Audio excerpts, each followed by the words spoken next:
Magandang araw, atin namang tatalakayin ngayon ang ikapitong bahagi ng ating pag-aaral at ito ay may pamagat na ang pagkakaiba ng dalawang kautusan. Dalawang uri ng kautusan na sinasabi sa Biblia ang kadalasan ay napagkakamalan sa isa't isa ng mga estudyante ng Biblia. Ang mga ito ay ang kautusang pangmoral at pangritos. Kapwa ito nanggaling sa Diyos. Ang kautusang pangmoral ang nagpapakilala ng kanyang kalooban.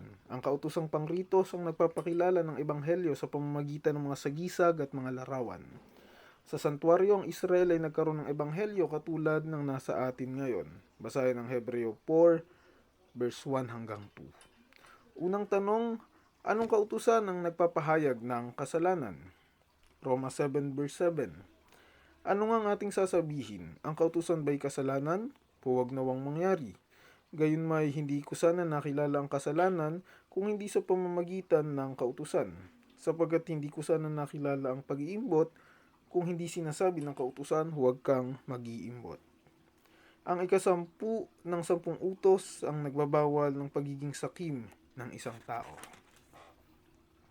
Ikalawang tanong, anong ibang mga pangalan ang ikinakapit ni Santiago sa 10 utos? Santiago 2:8 hanggang 12. Mabuti ang inyong ginagawa kung tunay na inyong ginaganap ang kautusang makahari ayon sa kasulatan. Ibigin mo ang iyong kapwa na gaya ng iyong sarili. Subalit kung kayo nagpapakita ng pagtatangi, kayo ay nagkakasala at kayo inilalantad ng kautusan bilang mga lumalabag. Sapagkat sino mang tumutupad ng buong kautusan, subalit lumalabag sa isa, ay nagkakasala sa lahat. Sapagkat siya na nagsabi huwag kang mangalunya, ay nagsabi rin huwag kang papatay. Ngayon, kung ikaw ay hindi nangangalunya ngunit pumapatay ka, ikaw ay lumalabag sa kautusan. Kaya't magsalita kayo at kumilos na gaya ng mga taong hahatulan sa pamamagitan ng kautusan ng kalayaan. Dito ay maliwanag na ang kautusan ng kalayaan ay ang kautusan na nagsasabi huwag kang mangangalunya at huwag kang papatay. Tinatawag din ito ni Santiago na ang kautusang hari. Ito ang naglalaman ng mga simulain na sa pamamagitan nito ang mga tao ay hahatulan. Ikatlong tanong, alin ang unang tala ng pag-iingat ng kautusan sa paghahandog o ng kautusang seremonyal? Hebreo 11 verse 4. Sa pananampalataya si Abel ay nag-alay sa Diyos ng higit na dakilang handog kaysa kay Cain. Sa pamamagitan nito, siya ay pinuri bilang matuwid at ang Diyos ang nagpapatotoo sa pamamagitan ng pagtanggap sa kanyang mga kaloob. Patay na siya, gayon may nagsasalita pa sa pamamagitan ng kanyang pananampalataya. Kung ang tao ay hindi nagkasala kailanman, hindi na sana kakailanganin ang kautosang seremonyal na may kinalaman sa pamamahala ng mga paghahandog. Ang sistema ng paghahandog ay nagpapakilala na si Kristo ang pag-asa ng tao para sa kaligtasan. Ikaapat na tanong, saan isinulat ng Diyos ang kanyang 10 utos? Deuteronomio 4 verse 13. At kanyang ipinahayag sa inyo ang kanyang tipan na kanyang iniutos na inyong ganapin. Sa mga tuwid ay ang 10 utos at kanyang isinulat ang mga ito sa 2 tapyas na bato.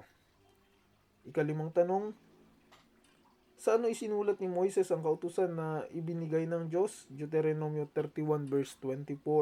Pagkatapos may sulat ni Moises ang mga salita ng kautusang ito sa isang aklat hanggang sa katapusan. Ika-6 na tanong, saan inilagay ang 10 utos? Exodo 40 verse 20. Kanyang kinuha ang patotoo at inilagay ito sa loob ng kaban at kanyang inilagay ang mga pasanan sa kaban at kanyang inilagay ang luklukan ng awa sa ibabaw ng kaban. Ikapitong tanong, saan inilagay ang mga aklat na naglalaman ng kautusang seremonyales? Deuteronomio 31 verse 26. Kunin ninyo itong aklat ng kautusan at ilagay ninyo sa tabi ng kaban ng tipan ng Panginoon ninyong Diyos upang do'y maging saksi laban sa iyo. Ang aklat na sinulat ni Moises ay kasama ang 10 utos. Kung ang aklat ay nasa tabi ng kaban, nakatutulong ito sa mga saserdote na madaling kunin upang maalaman nilang kalooban ng Diyos at maituro iyon. Walang pag-aalinlangan ang katunayan na isinulat ng Diyos ang dekalogo sa bato at inilagay iyon sa loob ng kaban sa ilalim ng luklukan ng awa ay nagpapakilala ng kahalagahan ng Dekalogo na siyang pinakamahalaga sa banal na pamahalaan. Gayunman, ang isinulat ni Moises ay kapantay din ng kapangyarihang ng alinmang aklat ng Biblia sapagkat iyon ay salita ng Panginoon. Ikawalong tanong, anong likas ng 10 utos? Hindi lamang nito ipinaliliwanag ang mga tungkulin ng Diyos sa tao, unang apat na sa 10 utos, kundi gayon din ang mga tungkulin ng tao sa kanyang kapwa, huling 6. Basahin ang Mateo 22:36 hanggang 40, Roma 13:8 hanggang 10, Galatia 5 verse 14. Ang kautusan ng Diyos ay espiritual, Roma 7 verse 14. Lubhang malawak, awit 119 verse 96, sapagkat sinusukat nito ang mga layunin at adhikain ng puso, gayon din ang mga gawaing pangangalunya.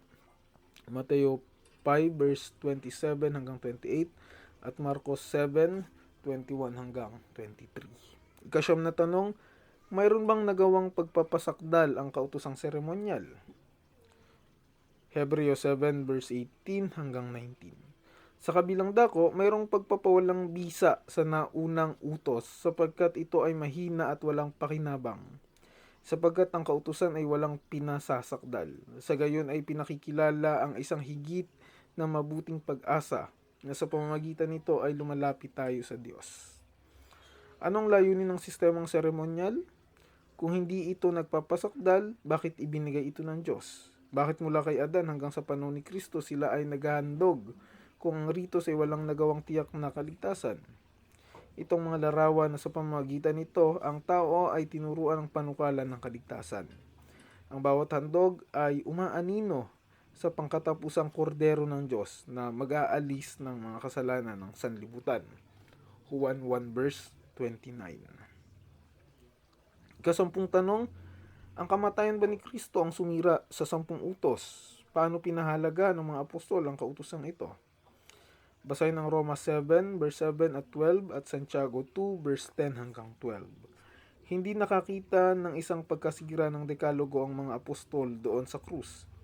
Para sa kanila ang 10 utos ay banal, matuwid at mabuti at kailan may nagiging taga-gising sa makasalanan sa kanyang pangangailangan. Nakita nila na ang mga utos ay mga patnubay sa pamumuhay at pamantayan o batayan ng huling paghuhukom. Ikalabing isang tanong, ano ang nagawa ng kamatayan ni Kristo doon sa krus sa kautosang seremonyal? Efeso 2 verse 15. Kanyang pinawalang bisa ang kautosang mga batas sa mga alituntunin upang siya ay lumalang sa kanyang sarili ng isang bagong tao.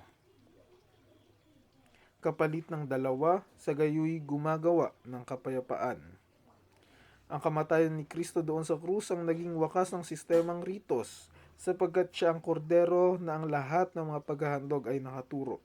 Sapagkat si Kristo ay dumating na, ang mga ito ay wala ng kabuluhan. Ang anino ay nakatagpo na ng layunin. Ipinagpauna ng ipaalam ng hula na ang kautusan na may kinalaman sa mga paghahandog ay ititigil sa kalagitnaan ng ika-70 sanlinggo na ibinigay sa bansang Hudyo. Ang unang 69 na sanlinggo o 483 mga araw na hinulaan na magiging 483 taon ay umabot sa pagkabinyag kay Jesus noong AD 27. Sa kalagitnaan ng huling 7 taong iyon, si Kristo ay pinako sa krus na noon ay tagsibol ng AD 31. Basahin ang Daniel 9:24 hanggang 27. Samantalang si Kristo ay nakabayubay sa krus at muling sumigaw si Jesus nang may malakas na tinig at nalagot ng kanyang hininga. At ng sandaling iyon, ang tabing ng templo ay napunit sa dalawa, mula sa itaas hanggang sa ibaba. Nayanig ang lupa at nabiyak ang mga bato. Mateo 27:50 hanggang 51. Ang mga paghahandog ay natigil na upang hindi na magkaroon ng masagisag na kahulugan. Wala ng kahulugan ang mga iyon upang magpakilala ng isang dumarating na Mesiyas. Si Kristo ay dumating na. Gayunman, ang marangal na kautusan ng Diyos na ang 10 utos ay nagpapakilala pa ng kasalanan. Upang magtamo ng tagumpay sa kasalanan, dapat tayong tumingin kay Jesus upang humingi ng tulong. Sa ikawalong bahagi ng ating pag-aaral, atin naman tatalakay ng may pamagat na ang walang hanggang tipan ng Diyos.